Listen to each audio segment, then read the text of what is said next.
Hello साथियों, नमस्कार। आप सभी बहुत अच्छे होंगे और अपनी तैयारी को बहुत ही बेहतर तरीके से सभी लोग कर रहे होंगे। तो चलिए, मैं आप सभी का स्वागत करता हूं अपने इस छोटे से प्यारे से प्लेटफॉर्म समर्पण क्लासेस पर। तो आज मैं आपके लिए यहाँ जो रेडियो ऑपरेटर वाले बच्चे हैं जो तैयारी कर रहे हैं उनके लिए मैं ये सेशन कर रहा हूँ, क्योंकि आप लोगों की ज़्यादा जो डिमांड भी है और मेरा जो लास्ट मोमेंट है जो चल रहा है आपका, तो इसमें आपके साथ रहना बहुत ज़रूरी भी है। क्योंकि जैसे ही अभी हम लोग परेड से छूटे तो ऐसे ही मैं इधर चला आया, ठीक है। बाल वाल भी मेरे थोड़े इधर ऐसे हो रहे होंगे, तो इस चीज़ों पे ज़्यादा गौर ना करें, क्योंकि यहाँ मुझे कोई वो ऐसे थोड़ा मेकअप करके कोई समाचार सुनाने का शौक़ नहीं है आपके सामने। तो सबसे ज़्यादा मैं थोड़ा सा ये जो 15 दिन का आपका टाइम है, रेडियो ऑपरेटर वाले जो बच्चे हैं इनके लिए एक जो 15 दिन के करीब जो बचे हुए हैं, ये बहुत ही सेंसिटिव टाइम मैं इसको कहूँगा। यहाँ से भी तैयारी बच्चों की बिगड़ सकती है और बन सकती है। कैसे बन सकने का मतलब मेरा यहाँ ये है कि आपने जो पीछे से अब तक तैयारी करी है उसे संभाल के रखना है, संजो के रखना है और उसको एक मोतियों की तरह पिरो के एक माला तैयार करने की तरफ आप जा रहे हो, उसको एक सुरक्षित रखना है।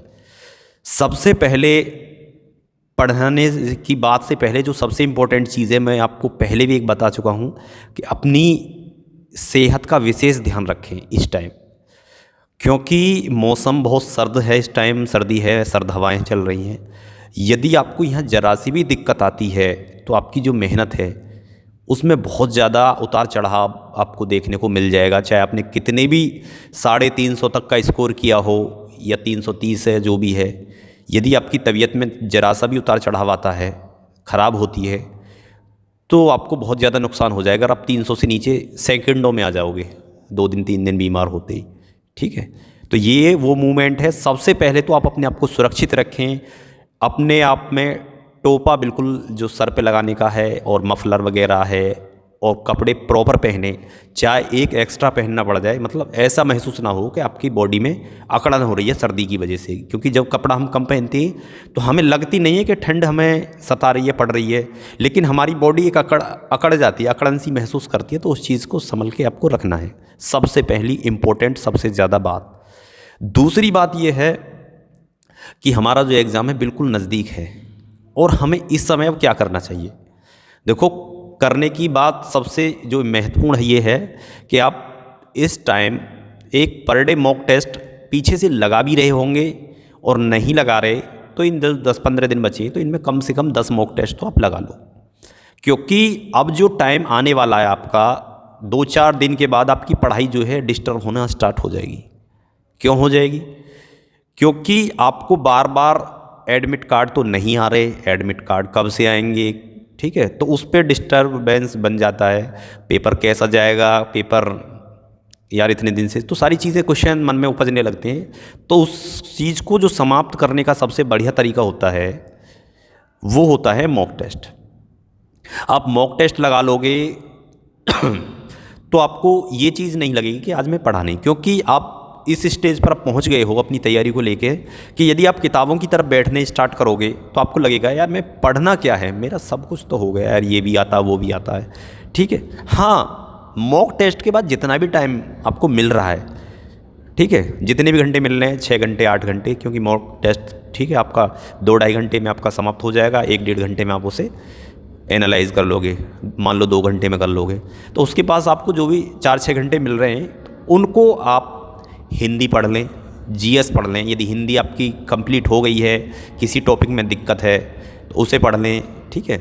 और मेन है आपका जीएस और साइंस जो है उसे पढ़ें, क्योंकि फिज़िक्स जो है आपका मैथ और रीजनिंग है, तो इसमें तो मॉक में ही सारा क्लियर आपका इस टाइम कवर हो जाएगा। यदि कोई गलत वलत होता है तो उसे देखते रहो बस, ठीक है। जो आपका बचा हुआ है, जो मैंने पहले आपको स्क्रीनशॉट आपने अभी तक लिए होंगे, उनका रिवाइज आप कर लें, देखते चलें, ठीक है। जितने भी आपने टफ़ क्वेश्चन सेलेक्ट करे होंगे मैथ में या कहीं भी इकट्ठे करे होंगे, उन्हें देख लें, ये वो टाइम है, ठीक है। क्योंकि अभी देख लिए तो देख लिए, 4-6 दिन बाद आपकी पढ़ाई थोड़ी सी डिस्टर्बेंस हो जाती है, वो पेपर की जो लगी रहती है कि हाँ भाई पेपर हमारा आने वाला है, अब एडमिट कार्ड आ गए हैं, ये आ गया, वो आ गया, तो इस चक्कर में डिस्टर्ब हो ही जाती है, ठीक है। तो आप एक मॉक टेस्ट पर डे लगा लें और ये ना सोचें कि कहाँ मिलेंगे यार, बहुत मॉक टेस्ट आप लोगों को मिल जाते हैं यार, इतने सारे प्लेटफॉर्म में, इतनी सारी मार्केट में किताबें आती, कहीं से लगा लो। ये ना देखोगे यार इसका लगाऊं उसका लगाऊं, इस चीज़ का समय अब ये नहीं है, ठीक है। कैसा ही लगा लो, उल्टा सीधा कैसा ही लगा लो, ठीक है। क्योंकि मैं यहाँ इसलिए कह रहा हूँ क्योंकि आपने अभी तक इतने क्वेश्चन लगा लिए होंगे कि शायद मार्केट में आप ये सोचें कि मैं क्वेश्चन कहाँ से लगाऊं। तो इसलिए मैं बोल रहा हूँ कि आपको जहाँ से मिल रहा है कंटेंट, ये ना सीखें कि प्लेटफॉर्म बेकार है, इसके अच्छे नहीं है उसके, क्योंकि आपको हर लेवल का एक एक्सपीरियंस यहाँ मिल जाएगा। तो एक मॉक टेस्ट लगाएं और बाकी अपनी जो कुछ चीज़ें आपने इकट्ठी करी हैं उन्हें रिवाइज मार लें। और साइंस और जीके पे अभी तक लास्ट जिस दिन तक पेपर होगा आपको साइंस और जीके पर विशेष फोकस करना है, ये मैं आपको बार बार चिल्ला के कह रहा हूँ। ऐसा बिल्कुल मैं ना आपके द्वारा कमेंट्स में सुनूं या आपके द्वारा जो बातें कमेंट्स में करी जाएं पेपर होने के बाद कि सर मेरा जो जीके और जीएस का सेक्शनल है वो क्वालिफाई नहीं होगा या नहीं हुआ है आंसर की आने के बाद, ठीक है। अभी भी यदि आपका डाउन है तो 15 दिन बढ़िया से उस पर मेहनत कर लो, 10-5 नंबर और उठा ले जाओ, ठीक है। तो यहाँ आपका जीएस को सेफ साइड रखना बहुत इम्पोर्टेंट है, ठीक है। ये हम इसलिए लेके चल रहे हैं कि पेपर यदि थोड़ा सा अप्स चला गया ना तो दिक्कत हमें बहुत ज़्यादा हो जाएगी, और इतनी ज़्यादा हो जाएगी कि पता नहीं सीटें कैसे फुल होंगी, ठीक है। तो इसलिए मैं आपसे कह रहा हूँ कि जीके को थोड़ा सा ऊपर लेके चलें। मान लो इजी आ गई जीके, तब भी हमें बेनिफिट होगा। बेनिफिट क्यों होगा कि जो हमने ज़्यादा जीके पढ़ी है उसका बेनिफिट हमें वहाँ भी होगा, ठीक है। फिर तो बल्ले बल्ले सबकी वहाँ जो हमारे मैथ रीजनिंग और हिंदी है उसमें स्कोर हमारा ठीक रहेगा, और जीके भी हमने ठीक पढ़ी है तो एक बहुत अच्छा स्कोर आपका हो जाएगा। और आपको कुछ भी चीज़ पूछनी हो तो कमेंट में आप लिख देना और मैं उसी चीज़ पर आपको वीडियो प्रोवाइड करा दूंगा, ठीक है। थोड़ा लेट वेट हो जाती है तो उसका थोड़ा ये ना सोचें कि आपकी वीडियो थोड़ा लेट हो रही है। मैं जब भी टाइम मिलता है तुरंत हर संभव आप कोशिश करता हूँ कि सबसे पहले आपको वीडियो बनाऊँ, ठीक है। तो आपको और भी कोई चीज़ पूछनी हो मुझसे, कहीं भी किसी भी टॉपिक में आपको कोई दिक्कत आ रही हो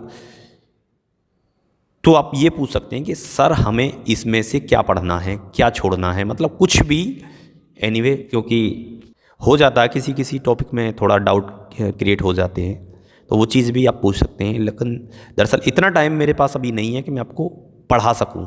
और जो बच्चे ग्रुप में जुड़े हुए हैं वो ठीक हैं, और जो नहीं जुड़े हुए वो जुड़ जाएं। ग्रुप में बहुत सारे बच्चे बहुत ज़्यादा फ़ायदा उठा रहे हैं उस चीज़ों का, और जिन्हें कोई दिक्कत आती है वो ग्रुप में डाल देती हैं। उन्हीं में से कोई बच्चा उसका सॉल्यूशन भी डाल देता है। कई बच्चे उसे डिफरेंट तरीके से करके क्वेश्चन को डालते हैं, तो उस चीज़ की सॉल्यूशन आपको हो जाती है।